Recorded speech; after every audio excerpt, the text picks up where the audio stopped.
बिस्मिल्लाहिर्रहमानिर्रहीम। अस्सलाम वालेकुम स्टूडेंट्स। आजकल स्टूडेंट सबसे ज़्यादा इस सवाल को लेकर परेशान है कि एग्ज़ाम में साइंटिफिक कैलकुलेटर के बगैर किस तरह से कैलकुलेशन करें, क्योंकि ये जो हमारे पास मैथ्स की और फिज़िक्स की जो नई बुक्स हैं इनके अंदर जो ज़्यादातर कैलकुलेशंस हैं उसमें हमने यूज़ करा है साइंटिफिक कैलकुलेटर।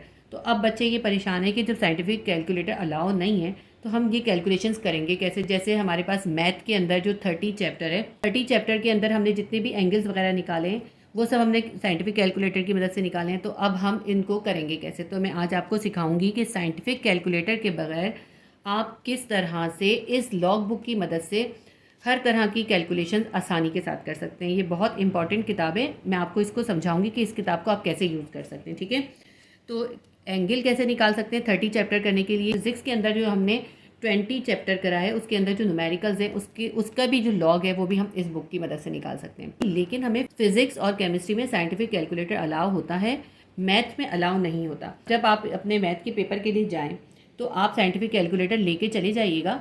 अगर आपके सेंटर में अलाउ करते हैं तो आप यूज़ कीजिएगा, लेकिन अगर आपके सेंटर में अलाउ नहीं करते तो बिल्कुल यूज़ नहीं कीजिएगा। फिर आप इस किताब की मदद से इंशाल्लाह ताला बहुत आसानी के साथ कैलकुलेशन कर सकेंगे। देखिए, इस किताब के अंदर जो फर्स्ट पेज है हमारे पास, वो फर्स्ट पेज है हमारे पास। देखिए, मैं आपको क्लोज करके दिखाती हूँ। तो इस बुक का जो फर्स्ट पेज है वो लोगैरिथम का है, ये दोनों पेजेस। तो जब हमें लॉग देखना होता है तो हम इन दोनों पेजेस से देखते हैं। ठीक है, जो हमें फिजिक्स में न्यूमेरिकल करने हैं उसके लॉग्स हम यहाँ से देख सकते हैं। उसके बाद जो नेक्स्ट पेज है वो है एंटी लॉग का। ठीक, एंटी लॉग के ये दोनों पेज हैं। यहाँ पे इन्होंने गलती से नेचुरल साइन लिख दिया, ये भी एंटी लॉग का ही है। जब हमें एंटी लॉग देखना होगा तो हम इन पेजेस पे देखते हैं। इसके बाद हम नेक्स्ट पेजेस पे जाते हैं तो हमारे पास आ जाता है नेचुरल साइंस। अब ये देखिए, ये लॉग नहीं है ना ही एंटी लॉग है, ये नेचुरल साइन। तो अगर हमारे पास कोई वैल्यू साइन में होती है और हमें उसका इन्वर्स निकालना होता है यानी एंगल फाइंड करना होता है तो हम इन पेजेस पे देखते हैं। नेचुरल साइन में कौन सी वैल्यू देखते हैं, साइन इन्वर्स की वैल्यू देखते हैं। तो साइन इन्वर्स का एंगल हमारे पास निकल आता है। कैसे निकलेगा ये मैं अभी आपको समझाऊंगी। इसके बाद नेक्स्ट पेज है हमारे पास नेचुरल कोसाइन। अगर हमारे पास कोई वैल्यू कॉस होती है, कॉस में कोई वैल्यू होती है, हमें उसका इन्वर्स देखना होता है यानी उसका एंगल फाइंड करना होता है। तो फिर हम इन दो पेजेस पे नेचुरल कोसाइन पे देखते हैं। इसके बाद आगे जाते हैं तो हमारे पास है नेचुरल टेंजेंट। अगर टेंजेंट में कोई वैल्यू है उसका इन्वर्स देखते हैं, उसका एंगल निकालना है तो हम इन दो पेजेस को यूज़ करते हैं। इसके बाद नेक्स्ट पेज हमारे पास आ जाता है, ये भी बहुत इंपॉर्टेंट पेज है, इसको आप बहुत गौर से देखें। मैंने क्लोज कर दिया है ताकि सारी वैल्यूज़ क्लियर नजर आए। ये आपके लिए बड़ा यूज़फुल कॉलम्स है। देखें, ये जो है ना यहाँ पे कोई भी वैल्यू है और इसके बाद जो नेक्स्ट कॉलम है इस वैल्यू का यहाँ पे स्क्वायर है। ठीक है, अगर ये एक्स है इसका स्क्वायर है तो इसके सारे हर नंबर का स्क्वायर यहाँ मौजूद है। जैसे 25 का स्क्वायर ये रहा 625, देखिए गौर से। 30 का ये रहा 900, यानी कि जितने भी नंबर है ना इन सब के स्क्वायर इस फर्स्ट कॉलम के अंदर है। पर इसलिए एक्स स्क्वायर लिख दिया यानी कि इसमें एक्स की वैल्यू का स्क्वायर है। इसके बाद वाले कॉलम में क्या है, क्यूब है। इस वाले कॉलम के अंदर क्यूब किया हुआ है। ये जो सेकेंड कॉलम है, फर्स्ट में स्क्वायर है, सेकेंड में क्यूब है।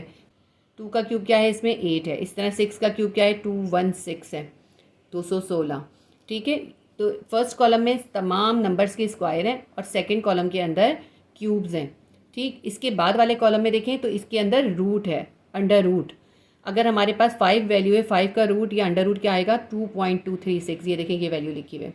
और इसके नेक्स्ट कॉलम में क्या है, ये है क्यूब रूट। आप इसको कैलकुलेटर से भी करके चेक कर सकते हैं। 5 का स्क्वायर निकालेंगे तो ये वैल्यू आएगी, 5 का क्यूब निकालेंगे ये वैल्यू आएगी, और अगर 5 का अंडर रूट निकालेंगे तो ये वैल्यू आएगी, और क्यूब रूट निकालेंगे तो ये वैल्यू आएगी। ठीक है, और ये इन तमाम की इस तरह से गिवन है। फर्स्ट कॉलम में स्क्वायर, सेकंड में क्यूब, थर्ड में स्क्वायर रूट, फोर्थ में क्यूब रूट। इसके बाद इनको छोड़ देंगे, आपको अभी समझ नहीं आएगा। ये जो लास्ट वाला है ये भी इंपॉर्टेंट है। ये क्या है, ये है इन्वर्स कह लें या आप इसको कह लें रेसिप्रोकल। जैसे जो भी हमारे पास नंबर है, जैसे 5 है, 5 का रेसिप्रोकल क्या होता है, 1/5। 1/5 की वैल्यू यहाँ पे लिखी होगी। इसी तरह अगर हमारा नीचे देखते हैं आप, ये हमारे पास 44 है। 44 का ये स्क्वायर है, उसके बाद ये क्यूब है, फिर ये इसका अंडर रूट है, फिर ये क्यूब रूट है। बाकी को छोड़ दें, इसके आगे जाते हैं तो ये इसके आगे क्या है, ये इसका रेसिप्रोकल है। ठीक है, अब ये वाला पेज हमने देख लिया। ये इस पेज पे भी इसी तरह है, क्या है इसके ऊपर heading, power roots and reciprocal. इसका नेक्स्ट पेज भी बिल्कुल इसी का ही है, पावर रूट्स एंड रेसिप्रोकल, बिल्कुल इसी तरह है। इसके अंदर वैल्यूज़ कहाँ तक है हमारे पास, इसके अंदर हमारे पास 1 से स्टार्ट हुई हैं और 100 तक वैल्यूज़ हैं। ये अब देखें कितनी सारी चीज़ें इस किताब के ज़रिए आपको मालूम हो सकती हैं। आपके पास अगर ये किताब है और अलाउ है तो आप बहुत सारी चीज़ें इसमें से देख सकते हैं। ठीक है, अब ये हमारे पास पेज हो गया पूरा, ये मैंने आपको समझा दिया, इससे आप कैसे फ़ायदा उठा सकते हैं। इसके बाद नेक्स्ट पेज होगा आपके पास, इसके अंदर देखें, इसके अंदर हेडिंग क्या है, रेडियन टू सर्कुलर फंक्शन। इसके अंदर ये वाला जो फर्स्ट कॉलम है, इसके अंदर सारे रेडियन लिखे हुए, और इस रेडियन के जो डिग्री बनता है, डिग्री के अंदर वैल्यू बनती है, वो यहाँ सामने लिखी हुई है। ये हो सकता है ये आपको ज़्यादा अच्छी तरह समझ में ना आए, ये अगर आपने नहीं सीखा हुआ तो इसको अभी आप सॉल्व करने की कोशिश नहीं कीजिएगा, वरना आपसे गलती हो जाएगी। रेडियन से डिग्री बनाने का जो तरीका आपने बुक में सीखा हुआ है, आप उसी को फॉलो कीजिएगा। लेकिन अगर आप उससे मैच करके देखेंगे ना, तो इसके अंदर से आपको मैच करके पता चल जाएगा कि जो रेडियन है उनकी डिग्री ये लिखी हुई है। अब इसके अंदर दो तरह से लिखी हुई है, अभी इसको समझने की ज़रूरत नहीं है, आप अपने बुक के तरीके को फॉलो करते हुए रेडियन और डिग्री में कन्वर्ट करें, वो बहुत आसान तरीका है। और इसके लिए जो रेडियन के लिए जो है ना, आप एक चार्ट जो है बुक से याद करें, अगर आप वो चार्ट कर लेंगे तो आपके सम भी बहुत आसानी से हो जाएंगे। आपको परेशान होने की अब ज़रूरत नहीं है। मैं आपको वो तरीका बताऊंगी जिसमें आप बहुत सारी कैलकुलेशंस जो हैं आप बगैर साइंटिफिक कैलकुलेटर के कर लेंगे।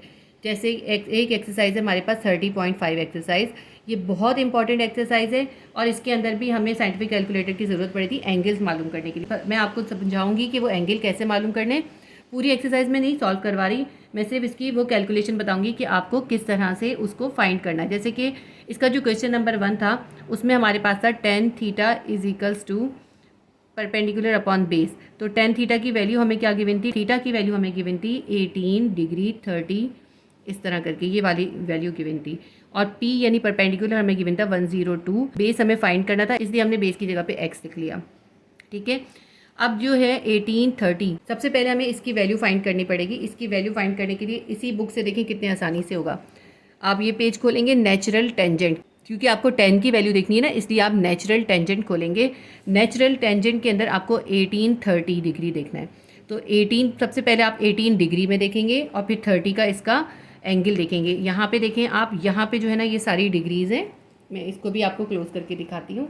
ये देखिए, ये जो है यहाँ पे, ये इस लाइन में ये हमारे पास सारी डिग्रीज़ हैं, और ऊपर देखें यहाँ पे इन्होंने वो जो इसका छोटा सा पार्ट है ना, देखिए इसके अंदर लिखा हुआ है 0, 6, 12, 6, 18, 24, 30, 36, 42, 48, 54, ये इसके छोटे से पार्ट्स लिखे हुए हैं।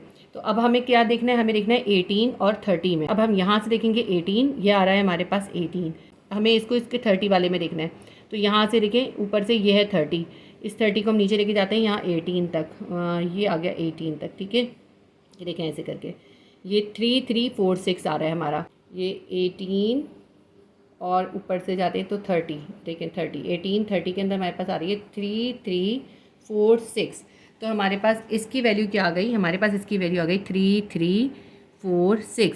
लेकिन मैंने आपको बताया है ना, जो नेचुरल साइन, नेचुरल कोसाइन और नेचुरल टेंजेंट है, इनका जो फर्स्ट पेज है यहाँ पे पॉइंट नहीं लगा हुआ, लेकिन हमें इसमें पॉइंट लगाना पड़ेगा। हम इसकी जो भी वैल्यू यूज़ करेंगे ना, उसके पहले हम पॉइंट लगाएंगे। ठीक है, ये यहाँ तक जो है कि शुरू में पॉइंट है, और फिर यहाँ से 1 के बाद पॉइंट है नेक्स्ट पेज से।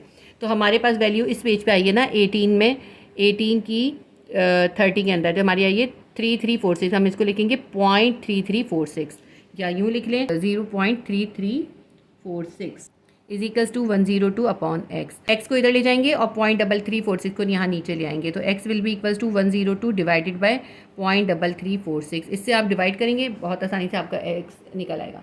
देखिए कितने आसानी से आपने बुक से निकाल लिया। इसी तरह मैं इसके क्वेश्चन नंबर 2 की कैलकुलेशन भी आपको बताती हूँ। क्वेश्चन नंबर 2 के अंदर हमारे पास था sine theta will be equals to, sine theta किसके बराबर होता है, परपेंडिकुलर अपॉन हाइपोटेन्यूज के बराबर होता है। अब इसके अंदर हमें वैल्यूज़ क्या गिवन थी, हमें इसमें थीटा की वैल्यू गिवन थी 60, और परपेंडिकुलर हमारे पास जो था वो था 6, और हमें हाइपोटेन्यूज इसमें फाइंड करना था, उसकी जगह हमने लिख दिया x। तो अब साइन 60 की यहाँ वैल्यू हम सब्स्टिट्यूट करेंगे, फिर इसको सॉल्व करेंगे। साइन 60 की वैल्यू है तो हम किस में देखेंगे, हम नेचुरल साइन में देखेंगे।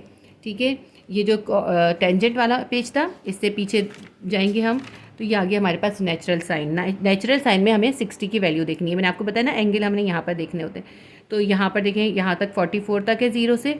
नेक्स्ट पेज पे हम देखते हैं तो नेक्स्ट पेज पे ये आ गया हमारे पास 60, और देखिए 60 के आगे कुछ भी नहीं है ना, अगर आगे कुछ होता तो फिर हम यहाँ पर इस एंगल के हिसाब से देखते ना, जैसे उसमें हमने 30 देखा था, इसमें 60 के आगे कुछ नहीं है तो 0 है, तो हम इसकी 60 की किस में देखेंगे, इस 0 में देखेंगे। ठीक है, 60 की 0 में क्या आ रही है 8660, इससे पहले हम पॉइंट ऐड करेंगे, हम लिखेंगे 0.8660, ये हमारे पास इसकी वैल्यू आ गई। देखें क्लोज करके मैं आपको दिखा देती हूँ, ये आ गई। ठीक है, ये रही इसकी वैल्यू। तो हम यहाँ पे लिख देते हैं 0.866 इज इक्वल्स टू 6/x, और इसी तरह हम x को इधर ले आएंगे और 0.866 को इसके नीचे ले आएंगे, इसको हम डिवाइड करेंगे, हमारे पास यहाँ पे आंसर निकल आएगा 30.5। मैं इंशाल्लाह ताला आपको करवा दूंगी। फिलहाल मैं आपको इस लॉग बुक का यूज़ आपको सिखा रही हूँ। क्वेश्चन नंबर 3 हमारे पास था tan theta will be equals to perpendicular upon base. इसके अंदर हमें ये थीटा फाइंड करना था, ठीक है। तो इसके अंदर हमें परपेंडिकुलर भी गिवन था और बेस भी गिवन था। परपेंडिकुलर था 6 और बेस था 2√3। अब ये भी आप बगैर कैलकुलेटर के कर सकते हैं। 2√3 की वैल्यू कैसे फाइंड करेंगे ये मैं आपको इसमें दिखाती हूँ। इसी लॉग बुक के अंदर हम अगले पेजेस पे आ जाएंगे, ये पावर, रूट्स एंड रेसिप्रोकल। तो √3 की हमें वैल्यू देखनी है। देखिए √3 यानी यहाँ पे आप देखें 3 है ना, 3 का अंडर रूट देखना है। और मैंने आपको बताया था ना, थर्ड वाली लाइन के अंदर जो है हमारे पास अंडर रूट है, यहाँ पे क्यूब रूट है। तो अब 3 का अंडर रूट देखें क्या आ रहा है, ये आ रहा है इस थर्ड वाली लाइन के अंदर आ रहा है 1.732। तो हमें √3 की वैल्यू मिल गई 1.732। तो यहाँ अंडर रूट 3 की जगह पे हम क्या लिख सकते हैं, हम यहाँ लिख देंगे 6 ऐसे ही रहेगा, 2 अपनी जगह पर है। अंडर रूट 3 की जगह पे आ गया 1.732। अब 1.732 को 2 से मल्टीप्लाई करें तो हमारे पास आ जाएगा 3.467 और ऊपर 6 हमारे पास है।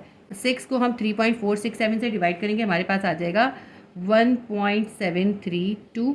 और यहाँ पे हमारे पास है अभी tan थीटा, लेकिन हमें जो है थीटा निकालना है ना, थीटा को यहाँ पे अकेला कर देंगे और tan को इधर ले जाएंगे। यहाँ पे क्या आ जाएगा, tan हो जाएगा इन्वर्स 1.732। अब tan इन्वर्स हो गया तो हम किस में देखेंगे, वही हम नेचुरल टेंजेंट वाला पेज खोलेंगे जो हमने क्वेश्चन नंबर 1 में खोला था, वही पेज हम इसमें खोलेंगे। देखिए नेचुरल टेंजेंट में हमें 1.732 की वैल्यू देखनी है। ये जहाँ पे भी आ रहा होगा उससे हमें ये एंगल पता चल जाएगा, क्योंकि देखिए ये हमें वैल्यू गिवन है, इसमें हमें एंगल फाइंड करना है, ठीक है। इससे पहले हमें एंगल गिवन था, हमने वैल्यू फाइंड की थी ना। तो मैंने आपको बताया ना, यहाँ पे एंगल होते हैं और यहाँ वैल्यूज़ होती हैं। हमारे पास वैल्यू है तो हम वैल्यू ढूंढेंगे 1.732 है किधर। नेचुरल टेंजेंट में अगर हम देखते हैं, नेचुरल टेंजेंट में तो ये रही 1.732। 1.732 के साथ हमारे पास एंगल कौन सा आ रहा है, हमारे पास आ रहा है एंगल 60। देखें ये वाला, क्योंकि हमारे पास इस वक्त हमारे पास इस क्वेश्चन में वैल्यू है, हमें एंगल फाइंड करना है। एंगल इस साइड पर है, ये सारी वैल्यूज़ हैं, ठीक है। तो 1.732 के साथ हमारे पास एंगल निकल आया 60। तो बस हमारे पास tan इनवर्स फाइंड हो गया, थीटा हमारे पास है 60 डिग्री। देखिए कितने आसानी से क्वेश्चन नंबर 3 हुआ है ना। इसका क्वेश्चन नंबर 4 तो बहुत ही आसान था। क्वेश्चन नंबर 5 में थोड़ी कैलकुलेशन थी। मैं क्वेश्चन नंबर 5 बताती हूँ आपको। tan theta is equals to perpendicular upon base होता है ना, इसके अंदर हमें थीटा फाइंड करना है। परपेंडिकुलर भी गिवन है और बेस भी गिवन है। परपेंडिकुलर है 4280 और बेस है 9613। इन दोनों को आपस में डिवाइड कर लेंगे तो हमारे पास आंसर आ जाएगा 0.4452 और यहाँ पे है tan थीटा। अब हमें थीटा फाइंड करना है, थीटा को यहाँ अकेला कर देंगे, tan को इधर ले जाके इन्वर्स कर देंगे 0.4452। अब ये 0.4452 हमारे पास वैल्यू है, इसके हमें एंगल चेक करना है। तो हम बहुत आसानी से किस में देखना है, हमें tan में देखना है, क्योंकि tan इनवर्स है। नेचुरल टेंजेंट के अंदर हमें वैल्यू क्या ढूंढनी है, हमें वैल्यू ढूंढनी है 0.445। मैंने आपको बताया था ना 0 पॉइंट वाली वैल्यूज इधर हैं, यहाँ पे 1 पॉइंट से स्टार्ट है वैल्यू। इधर देखते हैं हमारे पास कहाँ होगा 0.4 ये रहा 0.4452 ये रहा। देखें ये मिल गया हमें आसानी से। मैं क्लोज करती हूँ इसको, देखें ये रहा 0.4452 जीरो में ही हमें मिला है। और इसके साथ हमारे पास एंगल क्या आ रहा है, एंगल आ रहा है 24। यहाँ पे एंगल है और यहाँ पे वैल्यूज़ है, तो ये हमारे पास इसका एंगल क्या आ गया 0.4452 का tan इनवर्स क्या होगा, वो होगा एंगल 24। यहाँ पे हम डिग्री भी डालेंगे एंगल के लिए। कितने आसानी से हमारा ये सॉल्व हो गया। तो आपको अब इस वैल्यूज़ के ज़रिए एंगल और एंगल के ज़रिए वैल्यूज़ निकालना इस लॉग बुक की मदद से आपको बहुत आसानी से आ गया। अब इसके बाद मैं आपको एक और काम की बात बताना चाहती हूँ। देखिए जो चैप्टर नंबर 30 है उसके अंदर हमारे पास पेज नंबर 268 पे ये चार्ट है। ये चार्ट है, डिग्रीज हमें गिवन है, उसके रेडियन गिवन है। बहुत आसान सा चार्ट है, छोटा सा। अब ये ज़रूर चार्ट याद कर लीजिएगा, इससे आपको MCQs में बहुत आसानी होगी। इसमें से एक MCQs आ सकता है, इससे क्वेश्चन आंसर करने में भी आसानी होगी। इस चार्ट के अलावा जो है एक और चार्ट है पेज नंबर 278 पे इसी चैप्टर में। ये चार्ट भी आपको ज़रूर याद करना है। अब देखें इसमें ये बनाना बहुत आसान है, मैं आपको इसको बनाना सिखाती हूँ। सिर्फ थोड़ी सी वैल्यूज़ याद कर लेनी, इसकी वजह से आप पूरा चार्ट बना सकते हैं। तो मैं आपको बनाकर दिखाती हूँ कैसे बनाएंगे इस चार्ट को। देखिए सबसे पहले हमने यहाँ पे एंगल लिख लेने। आप जब ये क्वेश्चन कर रहे होंगे ना तो आपको इन वैल्यूज़ की ज़रूरत पड़ेगी, तो आप लिख लें। यहाँ पे हमने लिख लिए कौन से हैं, यहाँ पे साइन, कॉस, टेन, कोसेक, सेक और कॉट। सबसे पहले साइन की वैल्यू आपको याद करनी पड़ेंगी, मैं ये नहीं कह रही याद नहीं करनी पड़ेंगी, लेकिन बहुत थोड़ी सी याद करनी है। साइन की 30 की वैल्यू 1/2, 45 की वैल्यू 1/√2 और 60 की वैल्यू √3/2। अब जो कॉस है उसके बाद कॉस में क्या होगा, ये जो दोनों ना ये एक्सचेंज हो जाएंगे। अब हम लिखेंगे √3/2, 1/√2 यहीं रहेगा और 1/2 इधर आ जाएगा, ठीक है। 10 के अंदर क्या होगा, 10 में जो है 1/√3 है, फिर आएगा 1 और फिर आ जाएगा √3, ठीक है।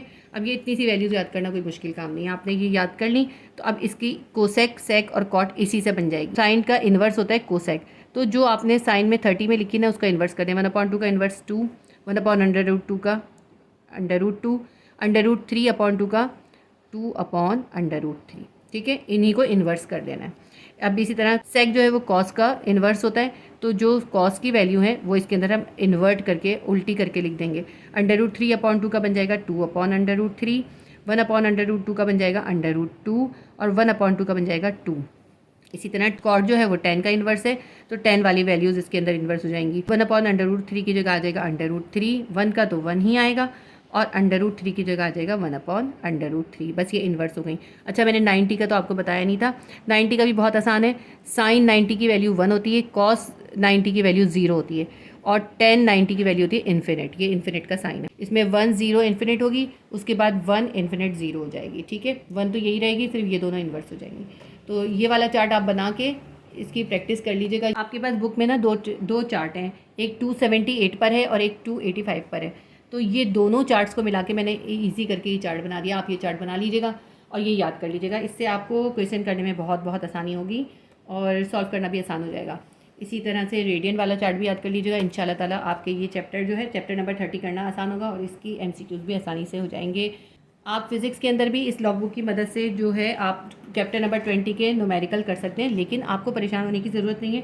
फिज़िक्स और केमिस्ट्री में तो साइंटिफिक कैलकुलेटर अलाउ होता है, मैथ्स में अलाउ नहीं होता। फिज़िक्स और केमिस्ट्री की कैलकुलेशन को आराम से साइंटिफिक कैलकुलेटर से कर सकते हैं, लेकिन अगर आप चाहते हैं कि वो भी मैं आपको लॉग के ज़रिए करना बताऊँ, अगर आपके कमेंट्स आएंगे तो मैं इंशाल्लाह वो भी आपको निकालना सिखा दूँगी, लॉग बुक से कैसे निकालते हैं। जो चैप्टर नंबर 20 के न्यूमेरिकल से अगर उनके सॉल्यूशन भी आप चाहते हैं कि मैं आपको लॉग बुक से बता दूँ, सिखा दूँ, तो आप कमेंट करें, मैं इंशाल्लाह ताला वो भी आपको सिखा दूँगी।